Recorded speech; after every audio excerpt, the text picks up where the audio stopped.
This week, Pat Burns was finally inducted into the Hockey Hall of Fame. Unfortunately, not alive to see it himself. His wife was there and his son in their place. Chris, you played for Pat at the end of your career. Your thoughts about him as a coach and him going into the Hall of Fame? I love Pat as a coach and a person. It's a shame he didn't get in when he was alive. Someone must have been holding a grudge. Someone had something against him, because certainly when he passed, his resume didn't change. He had the resume to be in. I think it's a shame they waited until he passed to put him in the Hall of Fame. That being said, I love Pat.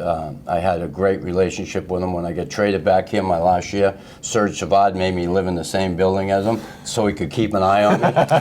Or you keep an eye on him. And we had year-end tests, sit-ups, push-ups, all that stuff, skate a mile. And the night before, he said, hey, let's go for dinner. Well, we were out till 4 o'clock in the morning drinking at the Pasha Club, and I was throwing up the next day skating a mile. So Pat Burns, I absolutely love him. He's a great guy, and I surely miss him. You dealt with him a lot, Jack. What are your some stories you can tell?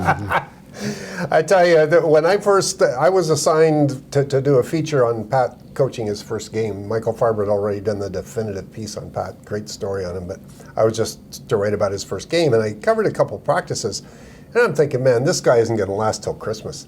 I worked with some pretty salty people in my life, but Pat's language, the air was blue the whole forum.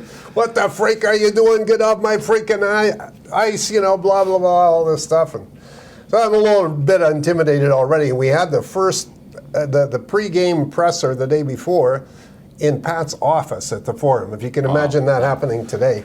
How many reporters were there? I don't think there were more than a dozen. You couldn't have fit more than that in there. We're talking to Pat, and I'm kind of hoping somebody else will ask the question so I don't have to, because I had to have the answer. And finally, it wasn't coming, so I had to say, Pat, how's it feel to be coaching your first game in the NHL in your hometown, the team that you grew up loving? I get that cop look, it makes you feel like you have a trunk load of cocaine, whether you do or not. Looks at me and says, how the freak do you think it feels? That was my quote. That was all I got.